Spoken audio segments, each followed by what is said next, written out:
함께 봉독드릴 하나님의 말씀은 사무엘상 18장 12절 13절입니다. 여호와께서 사울을 떠나 다윗과 함께 계심으로 사울이 그를 두려워한지라.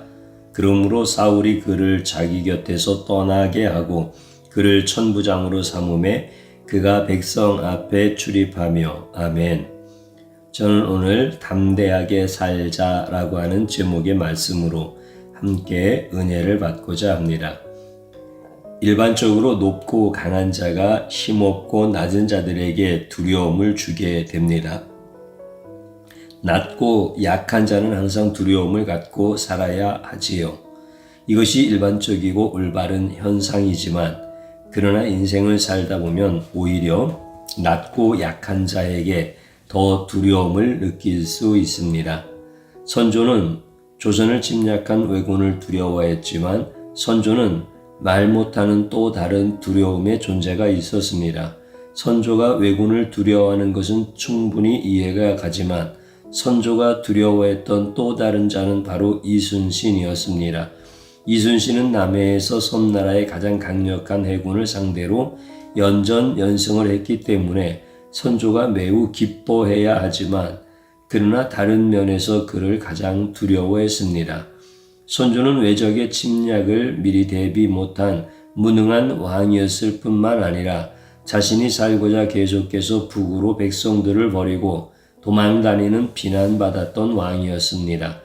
그러나 이순신은 선조의 신하였지만 강력한 섬나라 일본 수군을 도망가지 않고 맞서서 전혀 두려움 없이 연일 격파하였습니다.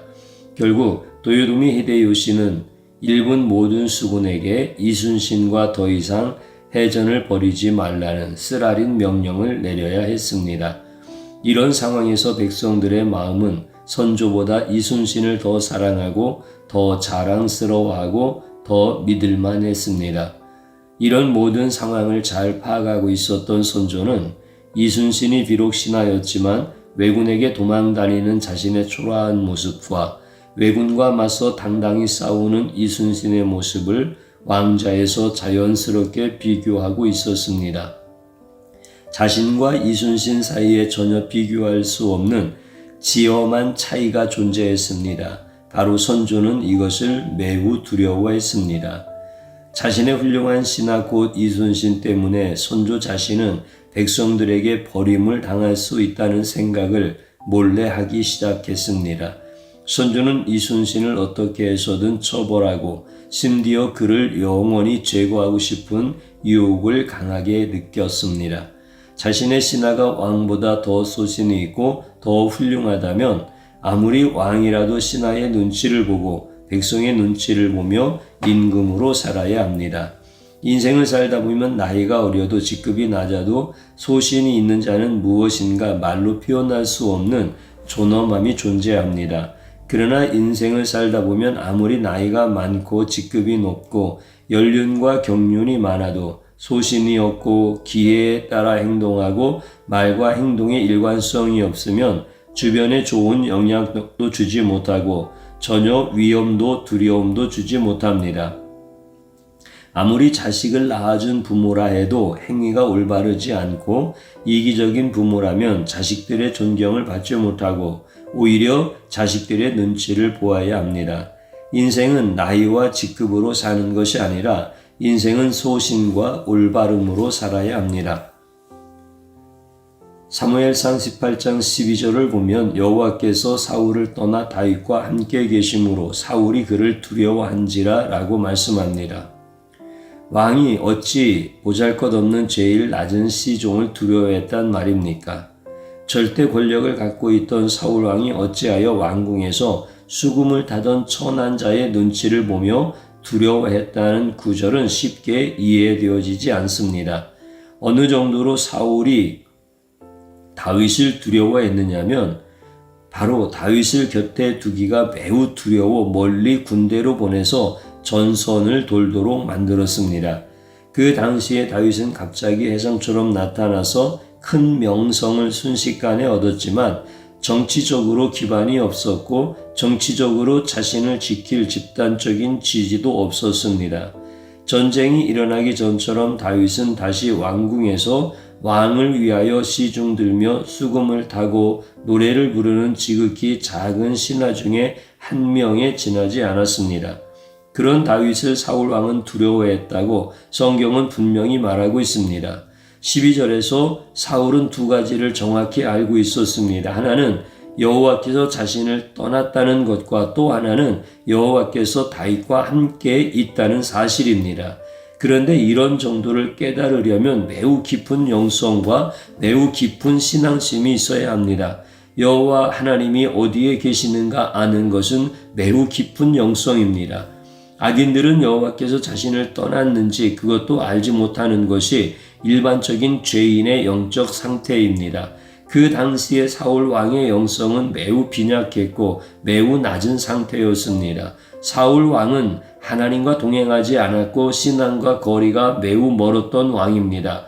다시 말해서 하나님을 알지 못했던 왕입니다. 하나님을 알지 못하는데 하나님이 어디에 계시는지 어떻게 알 수 있단 말입니까? 이런 상황에서 사울 본인이 하나님과 동행하지 않음을 나타내는 깊은 영적 결과들, 곧 하나님이 자신을 떠난 것과 다윗과 하나님이 함께 한다는 사실을 확실히 아는 것은 거의 불가능하다고 보아야 합니다. 그런데도 사울 왕이 다윗에게 대하여 두려움을 가졌다고 하는 것은 바로 12절에 나타난 두 가지의 원인이 있다고 성경은 분명히 기록하고 있습니다. 사울 왕이 신앙적이지 않은데 깊은 신앙인만이 깨달을 수 있는 영적 상태를 분명히 깨닫고 사울 왕이 다윗을 두려워했다는 성경의 기록은 그대로 받아들이기 힘듭니다. 수학에서 미분과 적분을 계산할 줄 모르는 자가 미분과 적분의 어려움을 깊이 이해한다는 것을 받아들이기 힘든 것과 같습니다. 사울 왕은 어떻게 여호와 하나님께서 자신을 떠난 것과 다윗과 함께 있는 것을 알 수 있었습니까?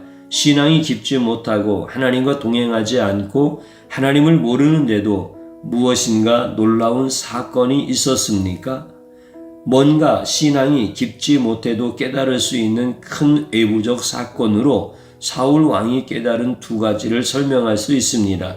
그 외에는 사울 왕이 절대로 깨달을 수 없다라고 하는 것이 확실합니다. 하나님께서 태초에 천지를 창조하시고 인간을 위해서 모든 환경을 미리 5일 동안 다 만들어 놓으셨습니다. 인간을 먼저 만들면 인간은 매우 불편했지만 하나님은 모든 땅과 하늘을 미리 다 만드시고 동식물을 먼저 창조하셔서 인간이 모든 것을 누리게 해주셨습니다. 인간은 모든 피조물 중에서 6일째 만들어졌습니다. 인간은 피조물 중에서 유일하게 하나님과 동행하는 존귀한 존재로 창조되었습니다. 인간은 다른 피조물과 완전히 다른 차원의 피조물입니다. 인간은 하나님과 동행하기 위해서 창조되고 지음을 받았습니다. 태초에 창조된 인간은 어떤 두려움도 없었고 인간은 어떤 무서움도 모르는 존재입니다. 어떤 피조물도 하나님과 동행하기 위해서 창조된 인간을 두려워하게 만들 수 없었습니다. 인간은 인생을 살아가면서 그 누구의 눈치를 볼 필요가 없습니다. 인간은 인생을 살아가면서 그 누구도 두려워하지 않았습니다. 그러나 인간들은 하나님과 더 이상 동행하고 싶지 않았습니다. 인간 자신이 스스로 살기 원했습니다. 인간의 타락은 이렇게 시작되었습니다. 하나님과 동행하는 것은 진정한 존귀와 자유가 아니라 오히려 속박과 답답함이라고 오해하고 잘못 생각하면서 타락했습니다. 타락한 인간들은 하나님과 동행하지 않으면서 이제는 모든 피조물들을 정복하고 다스리는 것이 아니라 오히려 두려워해야 하고 피해야 하고 멀리해야 했습니다. 이제는 모든 피조물들의 눈치를 보면서 살아가는 비참한 존재가 되었습니다. 창조주 하나님과 동행하기를 싫어하면서 이제는 악과 동행을 해야 하고 이제는 두려움과 동행을 해야 하는 비참한 존재로 끝없이 추락하게 되었습니다. 타락한 인간은 태어나서 죽을 때까지 두려움을 갖고 살아야 하고 두려움을 항상 느끼면서 낮고 천하게 살아야 합니다. 이제 인간이 하나님과 동행하기를 버리기 시작하면서 인간은 인간을 괴롭히는 가장 무섭고 두려운 존재가 되었습니다. 타락한 인간들은 학교에서 선생님을 두려워하게 되었고, 타락한 인간들은 가정에서 부모님을 두려워하게 되었고, 타락한 인간들은 군대와 직장에서 상사를 두려워하게 되었고, 타락한 인간들은 밤의 어둠을 두려워하게 되었고, 타락한 인간들은 하나님과 동행하기를 거부하고 싫어함으로 인하여 가난과 추위와 배고픔과 외로움과 무능력함에 두려워하면서 평생을 살아가야 하는 비참하고 가련한 존재가 되었습니다. 타락한 인간은 미래와 노년을 두려워하며 전전긍긍하고 살아야 합니다. 사울은 다윗이 체격과 체력이 일반적인 수준이고 보통 사람들과 다르지 않고 특별히 뛰어난 체격과 체력이 아닌데도 골리앗과 대결에서 순식간에 이길 뿐만 아니라 강력한 블레셋 군대를 용감하게 몰아내는 다윗의 모습을 주목하고 있었습니다. 또한 사울은 단창을 매우 정확하게 잘 던지기로 유명한 자입니다. 사울의 단창 던지기는 최고의 능력을 갖고 있습니다. 벽에 박힐 만큼 세게 던지고 작은 관역도 맞출 수 있는 대단한 정확도가 뛰어난 실력자인데도 불구하고 좁고 가까운 거리에서 다윗이 다른 것에 집중하고 있는데도 맞추지 못한 것은 납득할 수 없었습니다. 사울은 점점 다윗을 바라보면서 다윗에게 뭔가 있다는 생각을 안 할 수가 없었습니다. 누군가 다윗을 도와주거나 누군가 다윗을 보호하는 자가 있다는 생각을 안 할 수 없었습니다. 사울 왕은 하나님과 동행하지 않기 때문에 영적으로 하나님을 볼 수 없었고, 사울 왕은 하나님이 자신을 떠난 것도 전혀 알지 못했습니다. 또한 하나님이 다윗과 함께 있는 것도 정확히 알 수가 없었습니다. 사울은 영적으로 알 수 없었지만 다윗이 지극히 작은 신분으로서 지극히 일반적인 체격과 체력으로 놀라운 일들을 행하는 것을 보면서 그동안 일어나는 사건들과 일어나는 현상들로 인하여 사울 왕은 비록 하나님을 모르는 자인데도 불구하고 다윗에게 누군가 함께 동행하지 않으면 도무지 일어날 수 없는 그런 일들이 일어나고 있음을 알았습니다. 비록 사울 왕은 이것을 두려워하고 있었습니다. 사울 왕이 두려워하는 것은 다윗에게 나타난 외형적인 일들입니다. 눈에 보이는 일들이었습니다. 곧 놀라운 사건들의 연속과 기이한 현상들로 인하여 영적으로 분별할 필요도 없이 눈으로 보이는 일들이었고 변명의 여지 없이 입으로 드러나는 일들이었습니다. 그래서 사울 왕은 영적이지 않은 자이고 하나님과 동행하지 않는 자입니다. 사울 왕에게 이미 하나님이 떠났기 때문에 다윗을 죽일 수 있는 상황에서도 다윗을 죽일 수 없었습니다. 그래서 사울 왕은 다른 말로 표현하지 못하고 다윗이 소신껏 승승장구하는 것은 하나님이 함께하지 않으면 도무지 일어날 수 없는 일이기에 하나님이 자신을 떠나고 다윗과 함께했다고 고백할 수밖에 없었습니다. 사울 왕의 고백은 영적인 것이 아니라 눈에 나타나는 현상이었습니다. 다윗이 사울 왕을 두려워하지 않고 소신껏 담대하게 살아가는 것을 보면서 낮고 천한 신하이지만 두려움을 느낄 수밖에 없었습니다. 예수님이 이 땅에서 사역할 때에 수많은 종교 지도자들과 많은 백성들이 예수님을 여러 번 시험하여 올무에 잡으려고 했습니다. 예수님을 여러 번 협박하고 돌로 쳐 죽이려고 했지만 예수님은 두려워해서 그들의 눈치를 보지 않았습니다. 겟세마네 동산에 예수님을 잡으러 유대인들이 성전 병력과 성전의 종들이 함께 칼과 뭉치를 들고 잡으러 왔습니다.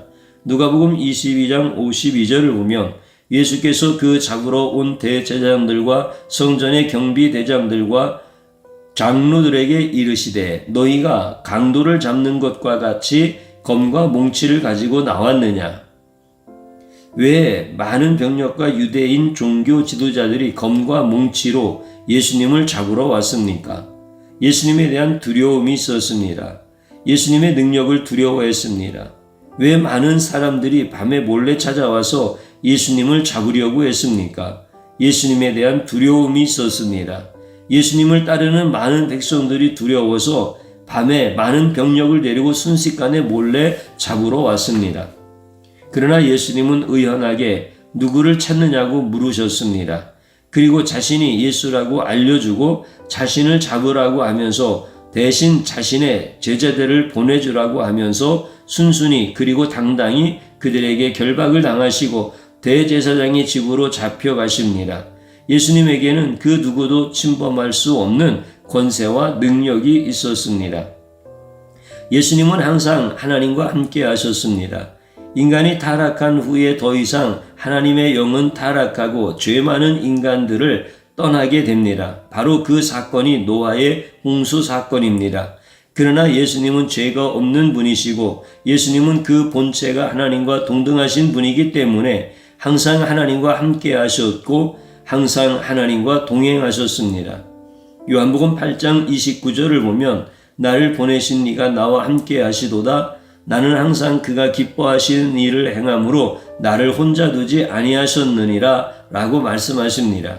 예수님은 언제든지 홀로 있지 않고 하나님은 예수님을 홀로 두지 않고 항상 동행하셨습니다. 삼위일체의 하나님은 떨어지거나 분리되지 않고 서로 함께 전능한 하나님으로 함께 계십니다. 예수님은 그 본체가 하나님이시기 때문에 예수님은 그 어떤 상황에서도 두려워할 수가 없고 예수님은 그 어떤 피조물 때문에 두려워할 수가 없습니다. 전능한 자가 피조물에게 두려워한다면 그는 더 이상 전능한 존재가 되지 않습니다. 예수님은 이 땅에서 사역할 때에 그의 신성은 두려움 때문에 어떤 일을 하지 못하거나 어떤 일에 실패하지 않습니다. 예수님은 항상 하나님과 동행하며 하나님을 깊이 알 뿐만 아니라 예수님은 항상 담대하게 자신의 사역들을 감당하셨습니다. 또한 승천하신 후에 예수님은 하나님과 함께 보좌에 앉아서 영원히 함께 다스리십니다. 세상은 예수님을 두렵게 하지 못하고 오히려 세상은 예수님 앞에서 떨며 두려워합니다. 예수님은 이 땅에서 사역할 때 하나님과 동행하면서 하나님을 깊이 알았고 하나님에 대해서 자세히 알았습니다. 그래서 늘 예수님은 하나님 아버지에 대해서 자세히 가르쳐 주었지만 유대 장로들 곧 대제사장과 율법사와 서기관과 바리새인들은 예수님은 하나님에 대해서 말하는 것들을 매우 못마땅하게 생각하며 예수님을 공격하고 예수님의 말꼬리를 잡아서 예수님에게 면박을 주었습니다. 요한복음 10장 30절을 보면 나와 아버지는 하나이니라 하신대 유대인들이 다시 돌을 들어 치려 하거늘 라고 말씀하십니다. 예수님은 하나님과 동행하며 하나님과 하나라고 말씀할 때에 유대인들은 그 말을 이해하고 받아들이지 않았기 때문에 예수님에게 돌을 들어서 치려 했습니다.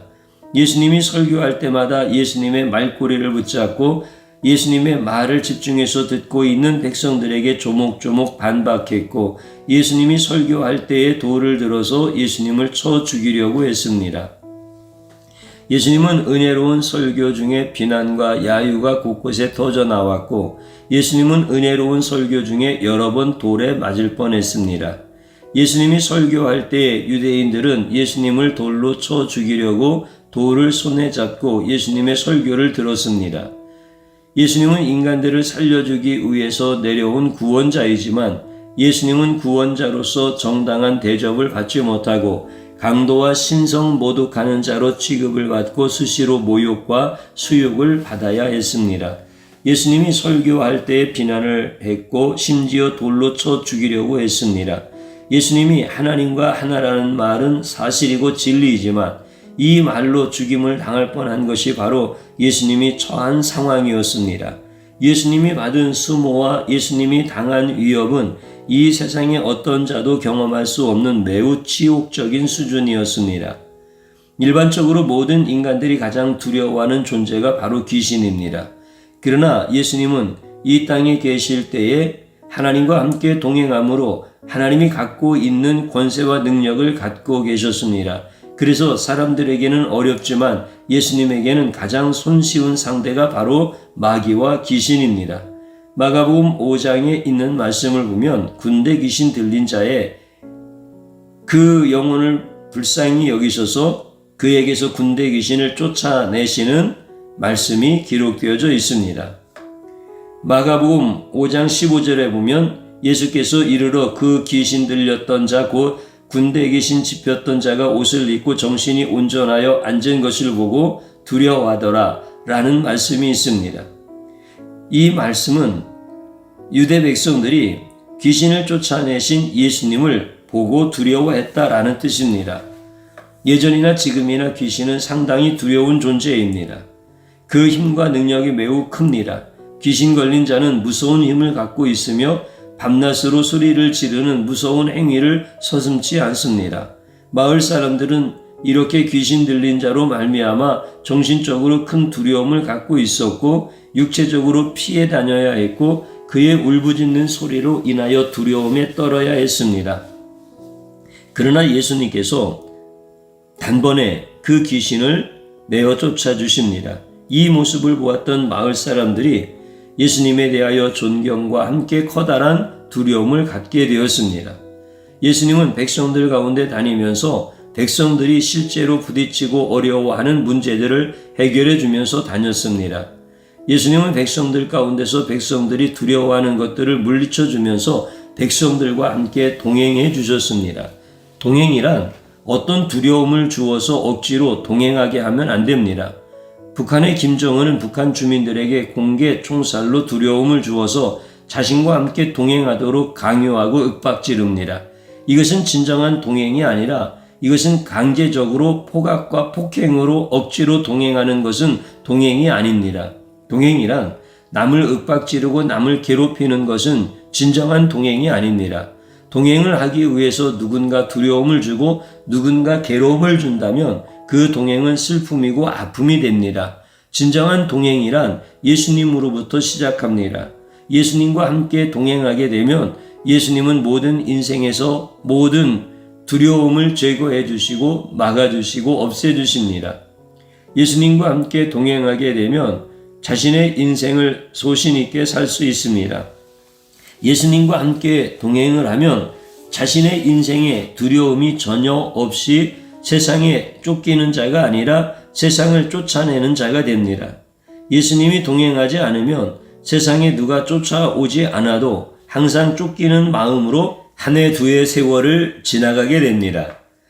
예수님이 동행하지 않으면 세상의 눈치를 보면서 길을 걸어도 다급하게 걷고 한 해를 보내고도 다음 해를 어떻게 보낼지 걱정과 두려움에 사로잡히게 됩니다. 예수님이 왜 동행하여 주십니까? 바로 인생의 모든 두려움을 쫓아내 주시기 위해서 동행하여 주십니다. 예수님과의 동행은 매우 기쁘고 매우 안전하고 매우 편안한 인생을 살게 해 주십니다. 예수님은 다윗과 함께 동행해 주셨던 것처럼 예수님은 자신을 따르는 자들과 동행하기를 원하십니다. 동행이란 예수님을 따르는 것이 예수님과 동행하는 것이고 예수님을 신뢰하는 것이 예수님과 동행하는 것이며 예수님을 믿는 것이 예수님과 동행하는 길입니다. 예수님과 동행하는 자들은 예수님으로 인하여 어떤 위기와 어려움 속에서도 편안하고 안전하게 살 수 있습니다. 인생의 두려움을 많이 느끼는 자들은 그 두려움이 커질수록 점점 소신 있게 인생을 살지 못하고 주변과 환경과 사람의 눈치를 보게 되면서 비굴하게 살아야 합니다. 그러나 예수님과 동행하는 자들은 두려움을 알지 못하고 두려움이 인생에 들어와도 그것을 해결해주는 예수님으로 인하여 항상 소신 있게 살아갈 수 있습니다. 하나님 아버지께서 인간을 창조하실 때 처음에 인간은 어떤 두려움과 무서움을 느낄 필요가 없는 존재로 창조하여 주셨습니다. 인간에게 두려움을 줄 수 있는 모든 환경을 제거해 주셨습니다. 그러나 인간이 하나님과 동행하기를 싫어하는 큰 죄악에 빠진 이후로 인간은 인생을 사는 동안에 계속해서 큰 두려움을 갖고 비참하게 쫓겨다니며 계속해서 눈치를 보는 인생을 살아야 합니다. 타락한 인간은 살아서 두려움을 느끼고 죽어서 진정한 두려움의 장소, 곧 지옥으로 들어가야 하는 운명에서 벗어날 길이 없었습니다. 그러나 하나님 아버지께서 인간의 고통을 보시고 그 두려움의 실체에서 벗어날 수 있도록 이 땅에 예수님을 보내주셨습니다. 하나님 아버지께서 보내신 예수님은 인간의 모든 두려움의 근원이었던 죄악을 용서해 주시고 인간의 모든 두려움의 근원이 되는 악한 영들을 제압하시고 쫓아내 주셔서 인간들로 하여금 다시 예수님과 동행하도록 하나님께서 역사해 주셨습니다. 이제 누구든지 하나님 아버지께서 보내신 예수 그리스도와 함께 동행을 하게 되면 이 세상을 사는 동안 담대하게 인생을 살 수 있습니다. 하나님 아버지께서 이런 길을 미리 예비하시고 때가 되어서 예수님을 이 땅에 보내주셨습니다. 하나님 아버지께서 피할 길을 준비하시고 구원자를 예비하여 주셔서 다시 하나님과 동행할 수 있도록 예수님을 보내주셨습니다. 이러한 하나님 아버지의 은혜는 너무나 크십니다. 다윗은 사울 왕의 신하로서 사울 왕의 미움을 받고 사울 왕의 견제를 받았습니다. 이런 상황에서 다윗은 엄청난 두려움을 느끼며 하루하루 편안하게 살 수가 없습니다. 그러나 다윗은 그렇게 살지 않았습니다. 다윗은 하나님께서 함께 동행하여 주심으로 인하여 오히려 신하 다윗은 담대함을 갖고 소신껏 인생을 살게 되었습니다. 사울은 다윗을 보면서 오히려 사울 왕이 두려움을 갖고 자신의 신하에게 눈치를 보면서 두려움을 갖고 살게 됩니다. 사울은 하나님을 버리고 하나님과 동행하지 않음을 자신보다 낮고 천한 신하에게 눈치를 보면서 비참한 인생을 살아야 했습니다. 그러나 다윗은 하나님과 동행함으로 비록 시종에 불과했지만 소신 있는 삶을 살게 되었습니다. 다윗은 아무리 사울이 눈치를 주고 아무리 위협을 하고 어떤 창과 활을 던져도 다윗은 하나님과 동행하면서 하나님이 막아주고 하나님이 지켜줌으로 인하여 항상 자신감 있게 자신의 맡은 역할을 잘 감당하였습니다. 다윗은 어떤 환경과 어떤 위협 속에서도 담대하게 살아가는 커다란 축복을 받았습니다. 왕이라도 누군가의 눈치를 보면 가련한 인생이 되고 아무리 신하라도 소신껏 인생을 살게 되면 대단한 인생을 살게 됩니다. 사울 왕은 다윗이 너무나 두려워서 다윗을 멀리 최전방으로 보냈습니다. 그러나 다윗은 왕궁에 있든지 전선에 있든지 어느 곳에서든지 하나님과 동행함으로 인하여 어디든지 안전하게 있을 수 있고 어디든지 편안하게 있을 수 있으며 무엇이든지 소신껏 할 수 있었습니다. 사울 왕은 다윗이 두려워서 결국 최전방으로 보냈지만 다윗은 최전방에서 두려움에 사로잡혀서 아무것도 하지 못하지 않았습니다. 오히려 적군과 가까이 있는 곳에 사는 백성들을 하루하루 불안하게 살아갈 때 백성들에게 큰 위안이 되었고 백성들에게 큰 힘이 되었습니다. 오히려 사울 왕이 다윗을 멀리 보냈지만 다윗은 백성들에게 더욱 가까이 가서 백성들을 돌보며 백성들을 지키며 백성들을 안전하게 느끼도록 해주어서 백성들이 왕에게 느끼지 못하는 신뢰와 안전함을 다윗을 통해서 느끼게 되었습니다. 사울 왕은 하나님과 동행하지 않음으로 인하여 자신의 꾀를 내어서 다윗을 난처하게 했지만 오히려 하나님과 동행하는 다윗은 모든 위기를 기회로 바꾸어서 백성들의 민심을 더 얻고 백성들의 신뢰를 더 얻는 놀라운 기회로 만들었습니다. 백성들은 사울 왕보다 다윗을 더 의지하며 다윗과 동행하기를 원했습니다. 이미 하나님을 떠난 사울 왕은 민심이 서서히 그를 떠나는 현상이 일어났고 이미 하나님과 동행했던 다윗은 민심이 다윗을 중심으로 서서히 일어나고 있었습니다. 다윗은 직위가 천부장이고 신하였지만 이미 백성들에게 왕같은 존재가 되었습니다. 우리나라는 유교를 숭상하며 삼강오륜을 지키며 살았습니다. 예를 존중하면서 예를 목숨보다 더 귀하게 지키면서 살았습니다. 군신의 예의가 있고 부부의 예가 있고 부자의 예가 있습니다. 이렇게 삼강을 지켰습니다. 이순신은 자신의 군주이던 선조를 위해 목숨을 바쳐서 섬겼지만 이순신은 선조와 한 시대를 동행하며 모든 것을 다 바쳐 섬겼지만 선조는 반대로 이순신을 의심하고 이순신을 못마땅하게 여겨서 결국 전쟁 중에 이순신을 불러 파직시키고 모진 고문을 했습니다. 이순신이 감옥에 있을 때 조선 수군이 왜군에게 대패하고 난 뒤에 일본 수군이 남해를 돌아서 한양을 직접 공격해서 인천에 상륙할 수 있는 급박한 상황이 발생하자 선조는 이순신에게 다시 전쟁에 나가서 싸우라고 명령합니다. 인간으로서 차마 할 수 없는 짓을 하고 다시 부탁하는 비열한 선조의 모습을 봅니다. 인간은 인간과 동행하면서 결국 토사구팽당하는 것을 역사가 보여주고 오늘의 현실이 보여줍니다. 인간이 인간과 동행을 하게 되면 언제 동행의 여정에서 자신을 배반하게 될지 두려워할 수밖에 없습니다. 그러나 인간이 예수님과 동행하면 예수님은 인간의 속마음을 정확히 알고 어떤 오해와 어떤 실수도 하지 않습니다. 누군가 모함을 해도 예수님은 속지 않습니다. 인간이 예수님과 동행하면 예수님이 그 인간을 무척 사랑하고 자신의 생명을 버리면서까지 존중하고 아껴주기 때문에 예수님과 동행하면 배신을 당하지 않고 눈치를 볼 필요가 없습니다. 배신할 수 있는 인간의 두려움 속에서 동행하기보다는 영원히 인간을 도와주고 영원히 인간과 함께 해주는 예수님과 동행을 해야 합니다. 누구든지 예수님과 동행하기 원하면 예수님은 어떤 자라도 동행하여 주십니다. 죄가 많아도 동행하여 주시고 성격이 괴팍해도 동행하여 주시고 모자라고 무능해도 동행하면서 인간의 모든 문제를 도와주시고 고쳐주시고 해결해 주십니다.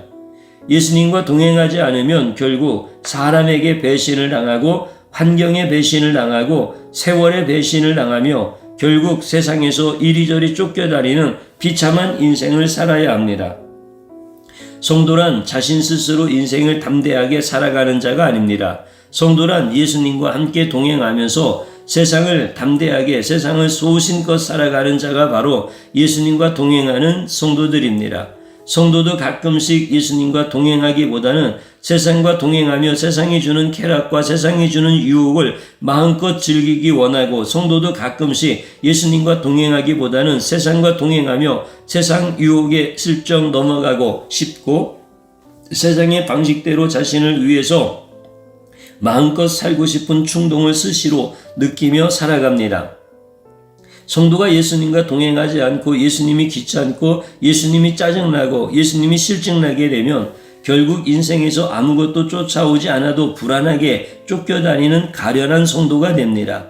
사울 왕도 때때로 주님께 제사도 드리고 사울 왕도 안식일에 예배도 드렸지만 사울 왕은 결국 자신의 인생을 하나님과 동행하지 않음으로 인하여 결과가 참혹한 지경에 이르는 실패한 왕이 되어서 결국 자살할 수밖에 없는 불쌍한 왕이 되었습니다. 성도가 예배를 드린다고 해서 예수님과 동행하는 것이 아닙니다.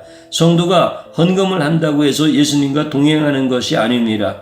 진정으로 진실된 마음으로 성도가 예수님과 동행하게 되면 예수님은 그 성도를 모든 위기가 오더라도 예수님이 해결해주고 모든 위기와 두려움으로부터 구원해주고 해결해 주십니다. 성도는 이런 놀라운 예수님을 날마다 시간마다 경험해야 합니다.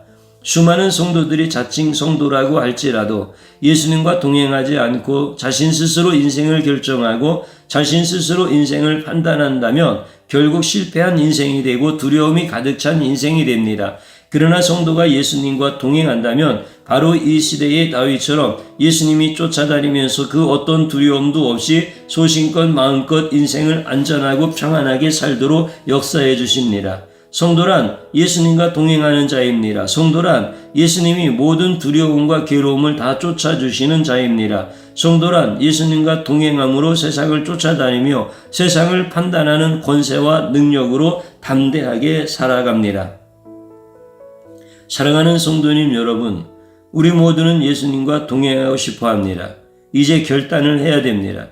사람과 동행하는 것을 좋아했고 의지했던 것을 끊어버리고 이제는 내 인생 가운데 두려움밖에 없었던 죄악된 인생을 진심으로 회개하고 이제는 예수님을 나의 함께 길을 걷는 동행하는 주님으로서 주님만 함께 길을 걸어갈 수 있는 가장 복된 성도들이 되어야 합니다.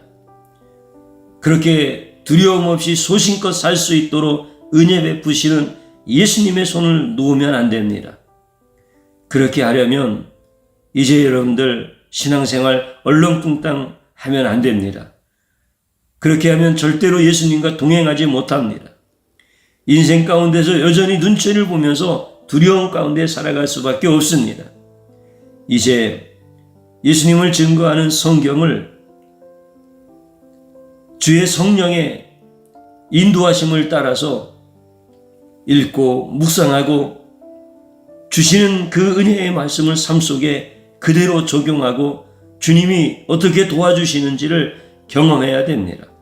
그래야 예수님과 동행하면서 세상을 이기는 담대한 인생을 살 수 있습니다. 이제 여러분들은 성경을 깊이 읽을 수 있는 은혜를 하나님이 주셨습니다.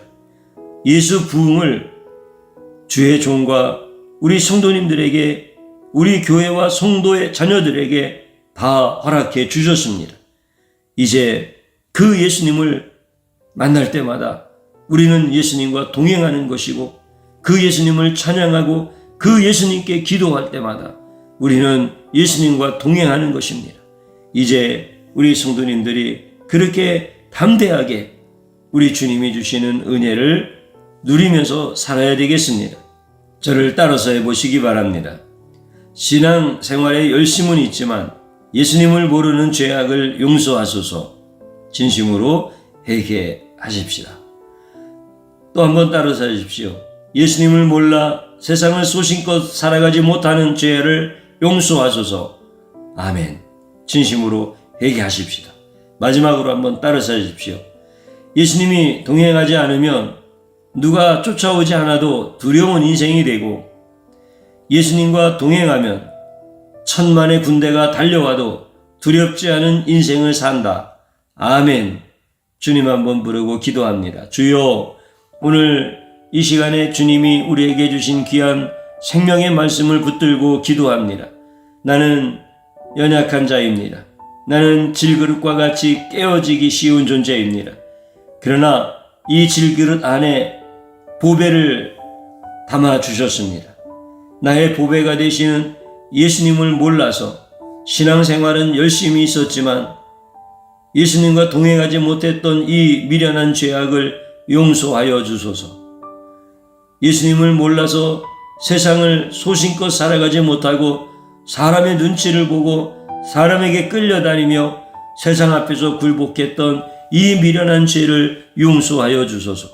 내 안에 계시는 나의 보배가 되시는 예수님이 나의 큰 능력이 되어짐을 이제는 주님 앞에 고백하며 찬양합니다. 예배 때마다 우리에게 살과 피를 주시어서 이것이 나에게 심히 큰 하나님의 능력이 되게 하시는 우리 주님을 찬양합니다. 이제 내가 예수님과 동행함으로 예수님의 능력으로만 살게 하여 주옵소서. 천만인이 나를 진치고 달려온다 할지라도 예수님이 나와 동행함으로 인하여 두려워하지 않는 담대한 인생으로 살게 하여 주옵소서. 생명 주신 예수님의 이름으로 기도드리옵나이다. 아멘.